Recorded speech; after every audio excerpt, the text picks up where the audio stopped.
Hey guys, welcome to yet another video, and in this video we will be going to navigate and walk through the Codex GUI or the Codex application for Windows.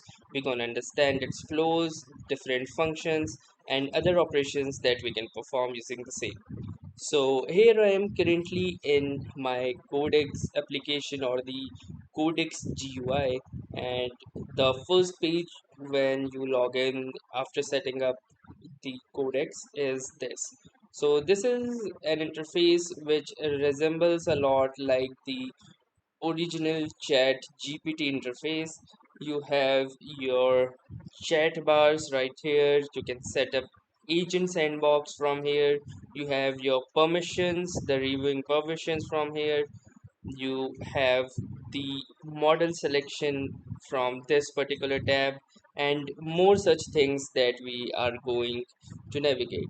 So the OpenAI Codex desktop applications functions as a highly visual agentic integrated development environment rather than a simple chat box.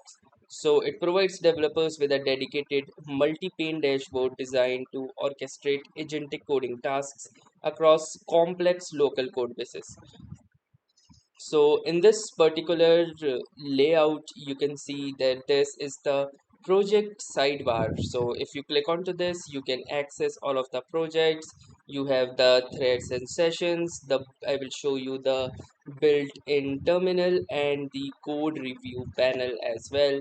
Then we will move forward to interactive visual components like context window indicator, in-app browser, and playwright integration, live connections for Figma and Canvas, and also the skills and automations menu, floating mode, pop out, theming settings, and much more in this particular video.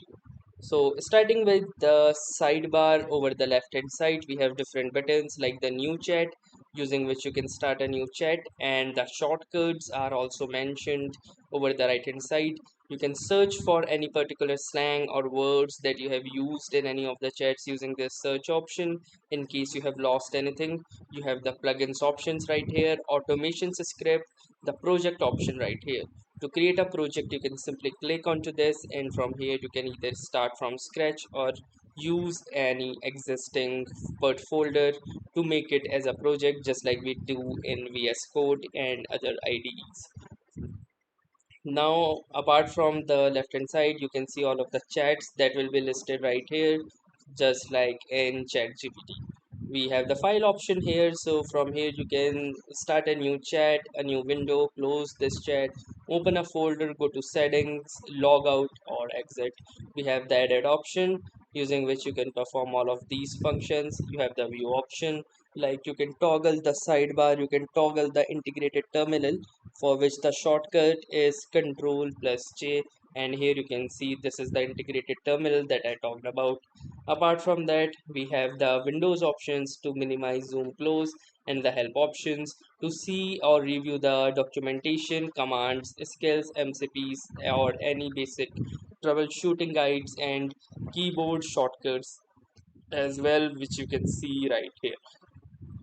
Now moving on to the different parts, we'll be exploring the settings page as well. We go to settings. From here you can see the account on which this codex is associated. You can go to the settings, you can see the usage reminders, you can log out. So first we will go to the usage remaining. If you click onto this, you can see the 5 hour cap, and you can see that 99% of usage is remaining, and the reset timing as well. We have the weekly limits as well. You can see I have the 100% limit remaining. You can upgrade to pro using this link as well. Now if you go to the settings, you can see this is the settings of codex. We have general settings, which includes these particular settings like agentic environment, speed, follow-up behavior, code review, dictation, and more. We have appearance setting, configuration settings, personalization settings, keyboard shortcuts, MCP servers, hooks, connections, connecting it with Git and other environments, work trees, browser integration, computer use, archive chats, usage, and billing settings as well. So obviously there are much more things that we need to explore, and we can get a general idea one by one. So starting with the general settings, we have the work mode as well. Work mode is either for coding or for everyday work. I suggest that if you have downloaded Codex, you keep it for coding. As for general everyday work, you can also utilize the normal chat GPT or such LLMs. We have the permissions options like the default permissions, auto review, and full access mode as well. You can read about them by pausing the video. And we have the general settings, which includes default open destination, like you can simply open the default destination, you can select any of them. You have the agent environment, you can set it to Windows native only, so basically do not touch them if you don't understand these. You have the integrated terminal shell, which I personally kept to PowerShell.